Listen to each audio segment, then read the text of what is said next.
Why spend $110 on a jersey when you can buy them for $35 at CourtsideDrip.com? All sports available, worldwide shipping, link in the description.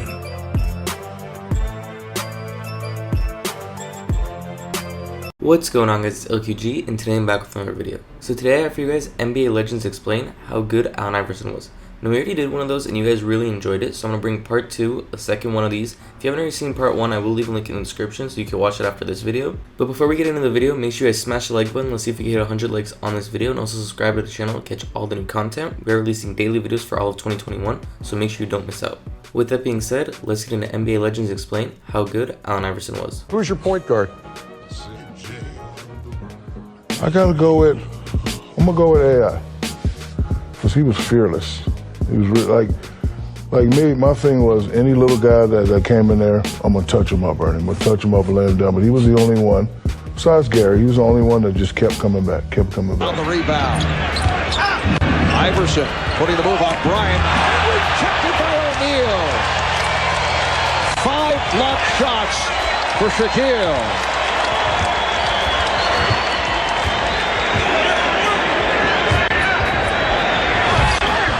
O'Neal, while in the midst of that sweeping hook, changed his mind. That was a pass. Iverson around Bryant. Oh, what a move by Allen Iverson. Like it wasn't there.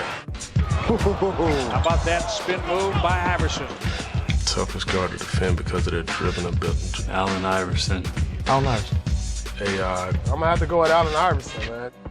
Allen Iverson is one of the guys that, because of his speed and quickness, is just hard to guard. Yeah, you have to really, really focus on him. Well, that's just a monster move by Iverson. Every minute, every second on the court, you have to know where he is, because he is that dominant. Not a guard out there that does things like he do on the floor. I mean, he's unbelievable. That is a sensational move from Allen Iverson. At 6 feet, he is basically unstoppable. Iverson just come at you and you're like, what's gonna happen next? Allen Iverson can do just about anything he wants against anybody in basketball. AI has been doing it for years. You know, his crossovers, his toughness. One game in Philly, he was just rocking the points up. Iverson flings his way in for 2. How did he do that? When I just, found myself looking, I'm like, this guy is unbelievable.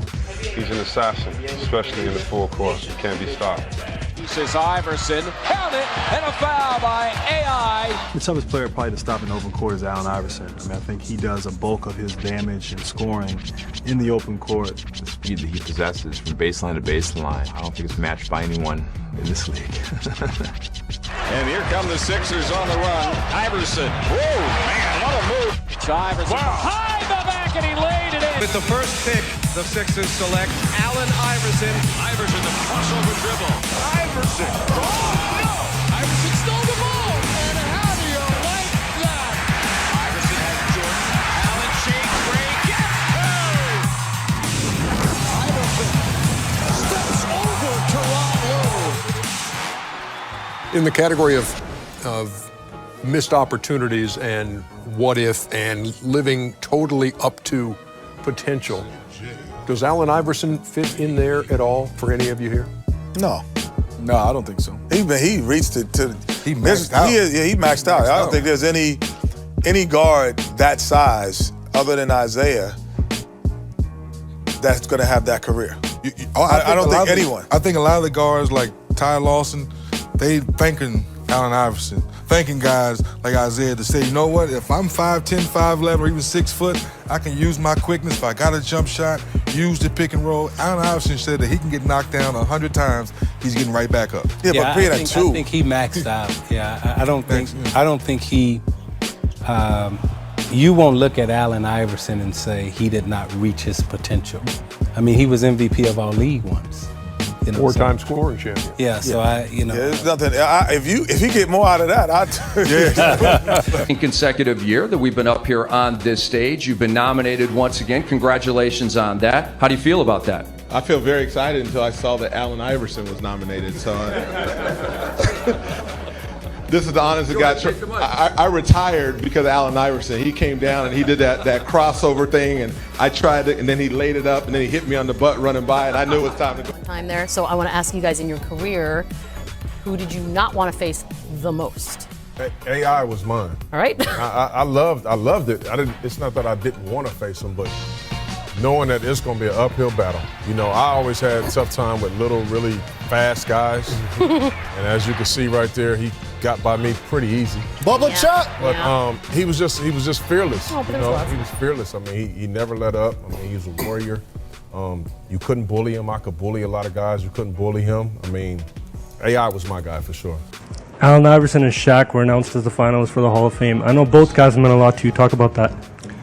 Yeah, I mean, you know, Shaq obviously on a more personal level, and having played together for so many years, and you know, winning 3 championships, right, and all that he's meant to the game and meant to me personally, and you know, and AI as a competitor, you know, he drove me to be as more obsessive about the game, because I had to figure out how to solve that problem, you know, and I told him when I saw him here this weekend, I said, man, you don't realize how much you pushed me, and I don't think, you know, people nowadays realize how great you were as a player, and you know, how big of a problem you were for defenses. So, happy for them both.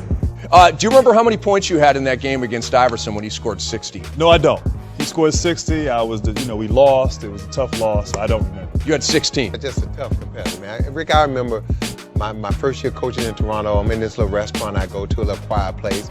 In walks AI. We got a Sunday afternoon game, 12 o'clock, and AI is hanging pretty good, and it's early, and I'm like, and I'm sending him drinks, and I'm like, AI, keep drinking up, keep eating. And he looks at me as he's drinking one of my drinks. He said, Coach, it's not gonna work. I love Toronto. I like to put a show on here. And he commenced to coming out and giving us about 49 the next day at 12 o'clock. And to me, pound for pound, one of the most toughest competitors in the NBA. He knew he was gonna get hit, knew he was gonna get beat, and yet he kept getting up and he kept coming. And so, like Grant said, much deserved, one of the toughest players ever in the history of this game for his side. So myself, Eric Snow, Aaron McKee, Tyrone Hill, Mutombo, and everybody else on the team. Yeah. You know, you have to prepare for a game, your next opponent. Anytime Coach Brown would stop and coach, that's when he got mad. but I mean, to me, I understood him because he was so gifted and so talented. Yeah. I mean, he could draw, he could play football, he could rap.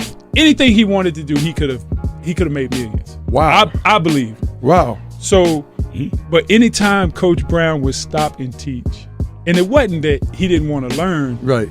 He was just so talented. He took off a month for a broken finger and came back and scored 30, 40 points a game. And I'm telling you, no practices, no nothing. What is the legacy of Allen Iverson? Oh, huge heart, big-time competitor, prolific scorer, back down to no one, could get to the basket and finish over the top, knock down mid-range shots, could shoot the 3, but also not only the numbers, but a cultural icon.